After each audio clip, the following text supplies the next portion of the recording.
যারা এখানে পানি সংগ্রহ করছেন তারা এই ড্রামগুলোতে মশার চাষ করছেন। ভিশন মসকিটো কিলিং ব্যাট হাতে থাকলে মশাদের আর রক্ষা নাই। Vision mosquito killing bat. আপনারা জানেন যে বরগুনায় প্রায় ৯,০০০-এর বেশি টোটাল কেস আমাদের সর্বমোট কেস আমাদের ছিল, এবং বাংলাদেশের কিন্তু 1/3 কেস বরগুনাতেই ছিল গত বছরে।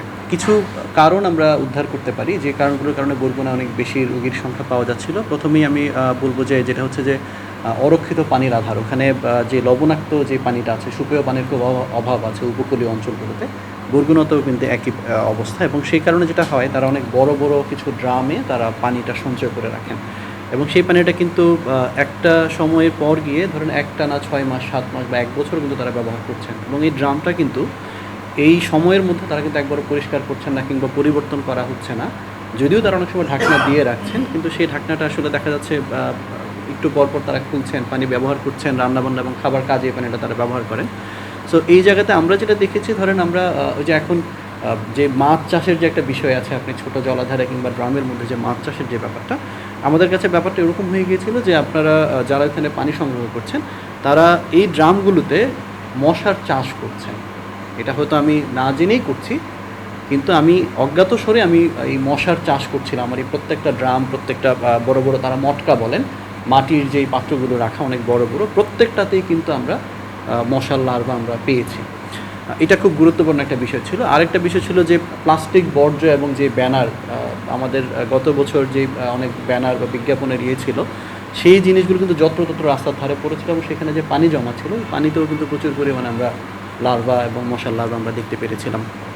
আরেকটা জিনিস আমরা পেয়েছি, যেটা হচ্ছে যে আমাদের যে রিপোর্টিংগুলো হয়, আমরা এই যে সরকারি যে আমাদের DHIS2 যে ডাটাবেজ আছে আমাদের স্বাস্থ্য অধিদপ্তরের, সেখানে কিন্তু একটা বিস্তর ফারাক হয় যারা প্রাইভেট হাসপাতালগুলোতে চিকিৎসা সেবা নিচ্ছেন।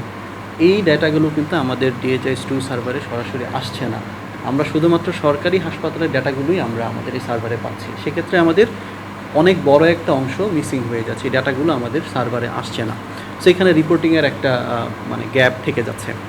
আর উপকূলীয় অঞ্চলে আরও একটা বড় অংশ হচ্ছে যে তাদের মশারি ব্যবহার না করার যে প্রবণতা, দিনে বা রাতের বেলা কিন্তু মানুষ খুব একটা মশারি ব্যবহার করার ব্যাপারে আগ্রহী ছিল না। তো এই ব্যাপারগুলো আমরা যখন পেয়েছি, আমরা ওখানে কিছু ডক্টর সংকট ছিল, আমরা তাদেরকে ডক্টর সংযুক্ত করার ব্যবস্থা করেছিলাম। আমরা পৌরসভার মাধ্যমে কিছু ফগিং এবং লার্ভিসাইড স্প্রে আমরা করেছিলাম, এবং তার সাথে সাথে আমরা কিছু মোবাইল কোর্ট পরিচালনা করেছিলাম ওখানকার জেলা প্রশাসক মহোদয়ের সহযোগিতায়, এবং এই কাজগুলো আমরা উদ্যোগ নিয়েছিলাম যেন আমাদের এই মানে ওইখানকার যে আউটব্রেকটা হচ্ছিল সেটাকে নিয়ন্ত্রণে আনা যায়। আর আমাদের নতুন কর্মপরিকল্পনা যদি আমি বলি, যে আগামী সামনের সময়টার জন্য গত বছরের বরগুনার আউটব্রেকের যে অভিজ্ঞতা, সেটা আলোকে যদি আমি বলি, প্রথমে আমাদের হচ্ছে যে এই যে ডেটার যে কোয়ালিটি, আমাদের ডেটার যে কালেকশান, যে পাবলিক প্রাইভেট যেই ডেটা ইন্টিগ্রেশন, এই জায়গাটায় আমাদের যেটা গ্যাপ আমি বললাম, এই জায়গাটার ক্ষেত্রে আমাদের এই যে ডেঙ্গুর এই নজরদারিটা একটু বাড়িয়ে প্রাইভেট ক্লিনিকগুলোকেও, যারা শুধুমাত্র প্রাইভেট থেকে অ্যানেসান করে তারা প্রাইভেট নিয়ে চিকিৎসা নিচ্ছেন কিংবা ডক্টর চেম্বার থেকে চিকিৎসা নিয়ে যাচ্ছেন, এই ডাটাটাও কিন্তু আমার ন্যাশনাল সার্ভারের সাথে ইন্টিগ্রেশন করাটা খুব জরুরি। আরেকটা বিষয় হচ্ছে আমরা সোর্স রিডাকশানের ব্যাপারে আমরা এই যে আমরা ফগিং করছি, এই ফগিংয়ের ক্ষেত্রে কিন্তু যে উড়ন্ত মশাগুলো, আমাদেরটা কিন্তু এখনও এই ফগিং নির্ভর। এটা কিন্তু একটা এটা পজিটিভ অ্যাপ্রোচ, বাট এটা একটা প্রিভেন্টিভ অ্যাপ্রোচ না। আমরা এই অ্যাপ্রোচে যেটা করতে পারি, মশাগুলো হয়তো কিছু সময়ের জন্য পিছু হটে যায়, কিন্তু তারা কিন্তু মরে না।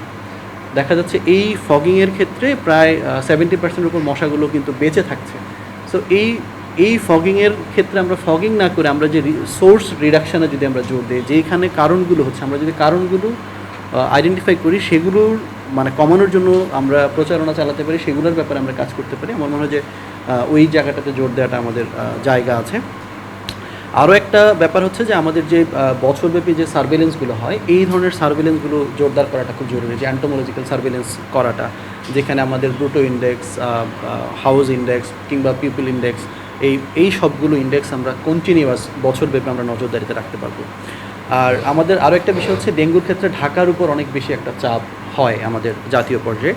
তো এই বিভাগীয় পর্যায়ে বা ঢাকার উপর চাপটা কমানোর জন্য আমার মনে হয় যে উপজেলা পর্যায়ে যদি আমরা সক্ষমতা বৃদ্ধি করতে পারি, উপজেলা পর্যায়ে যদি আমরা এইটার ব্যাপারে সচেতনতা তৈরি করা থেকে শুরু করে, আমরা যদি এক্সপার্ট ওপিনিয়ন বা যারা জনস্বাস্থ্য বিশেষজ্ঞ আছেন তারা প্রিভেন্টিভ অ্যাপ্রোচ, আমরা প্রতিরোধ বিষয়ক সচেতনতাগুলো আগে করতে পারি, এবং যথাযথ চিকিৎসার ব্যবস্থা থাকে, আমার মনে হয় যে এইটা খুব গুরুত্বপূর্ণ একটা বিষয়।